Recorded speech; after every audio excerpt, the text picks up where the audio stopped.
This story. Now, we are losing the war on drugs. That's the view of an increasing number of experts and prominent Australians. They say it's time for a fresh approach and a new debate. And we started that debate several weeks ago and got a terrific response to the notion of having further debate. So we've invited both sides to explore it a bit further today.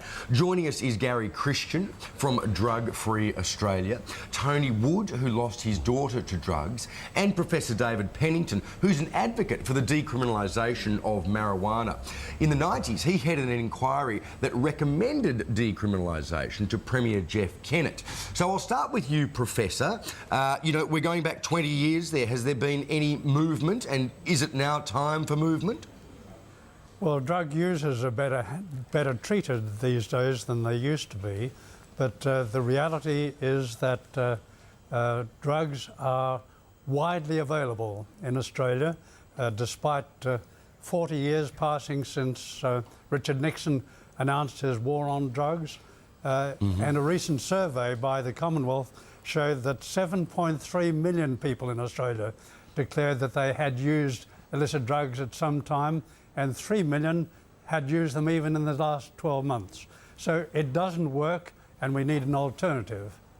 Professor, sorry, if I could just ask you one more question. Do you think that those people who use drugs will nonetheless, by and large, be limited in their drug use by the laws against drugs? All of the evidence is that it makes no difference to the actual user, because they can so freely access the drugs. And in countries where there has now been decriminalisation, there has not been a blowout in use. Right. Right, OK. Gary, let's go to you here. Some of your colleagues have been at a forum, the Forum Against Drugs in Sweden this week. Now, it rejected that the war on drugs and it called for dialogue between both sides, so it doesn't seem to have moved forward much. Would new dialogue achieve anything? Look, you know, this whole idea that a war on drugs has failed, to us, is a nonsense. If we're going to call a war on drugs, we have wars on speeding, we have wars on rape, we have wars on stealing. None of those have been eradicated in centuries, and they probably never will be. And so there is no reason to say that we're now going to legalise rape, stealing, speeding, because we haven't eradicated them. It's a nonsense. That's our position. I think that, you know, the metaphor is probably a good one, but I'm not sure it's exact, because, you know, when you're dealing with health issues as opposed to issues like speeding or rape, as you mentioned, which are not as such health issues, you presumably need a different approach. Now, of course, we haven't had a war on drugs in our country. We have injecting rooms, we have needle exchange, we do everything. We have methadone programs, we give out drugs, in other words. We don't have a war on drugs here. We've had 27 years of harm minimisation as our major approach. When John Howard came in and started putting some prevention in alongside of that, we halved our cannabis use. We brought heroin use back to a quarter of what it was. We had great success with that, but we've still had harm minimisation bubbling away as the main philosophy instead of prevention. Now, if we wanted to go the track of Sweden, they criminalise their drugs and they have compulsory rehab. And they have the lowest drug use levels in the world. We could do the same. Yeah, that's interesting. Tony, let's bring you in. No one knows about this more than you do firsthand. Your daughter Anna died after taking ecstasy. She was 15. That was 17 years ago. My goodness. She's 32 today. Yeah, today would have been Anna's birthday. So yes, we thank you extra for coming in on this day. Do you think that we need a fresh approach here? Yeah, we've got to get back to zero tolerance. Just recently I was asked to go and assist we wanted to drug test 300 people on a cruise ship, an American cruise liner. So when we get down to the wharf, there was another Aussie guy and myself there, and the fellow from America flew in with 2 cases full of sample bottles. And we waited for the ship to come in, and I said, "Hey Ed," I said, "how many people fail this test?"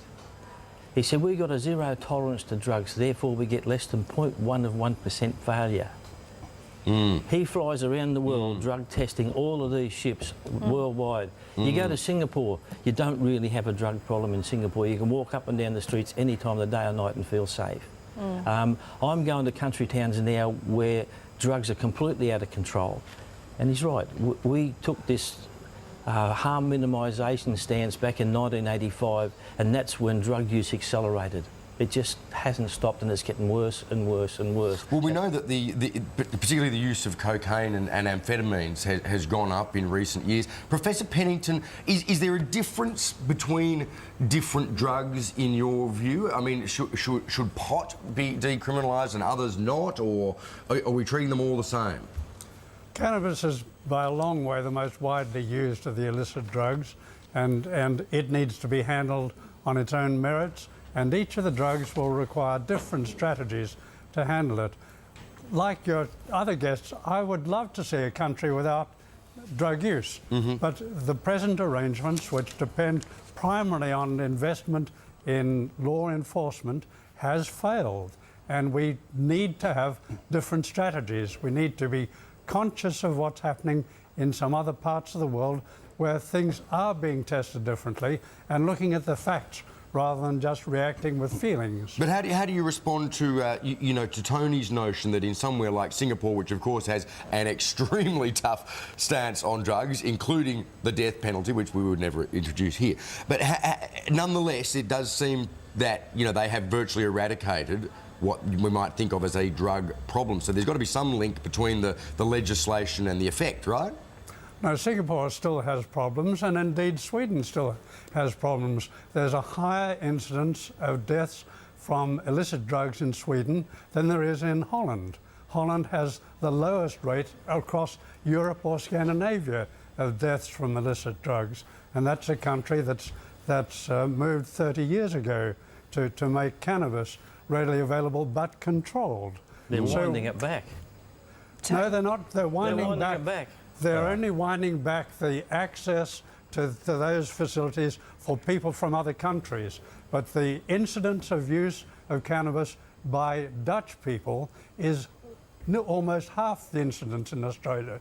And it's lower than the incidence in France, in right. Spain and elsewhere. Right. Interesting.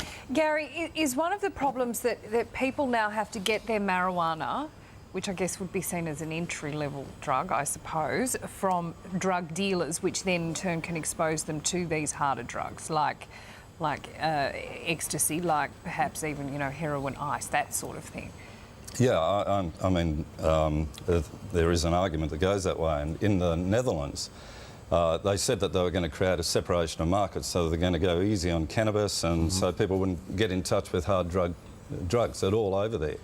But by the end of the 1990s, after 20-odd years of decriminalisation, virtual decriminalisation in the Netherlands had the highest use of cocaine, heroin in Europe, outside of liberal UK. So I don't think that this separation idea actually works at all. Proof goes against that.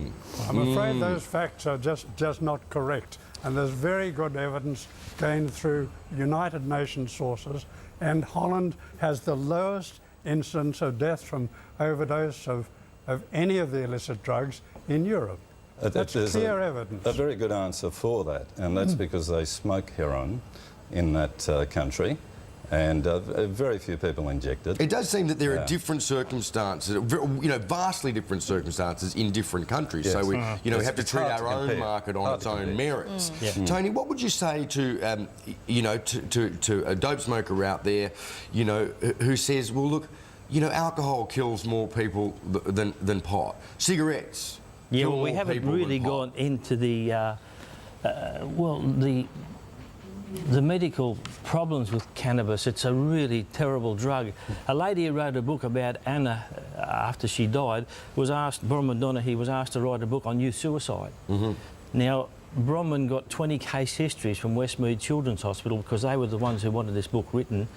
When she went out and did all the research into those young people who had taken their lives, 19 of the 20 were cannabis users. And that shocked Bronwyn. She really was shocked. And we've just got to look at the problems that it creates to young people mentally, physically.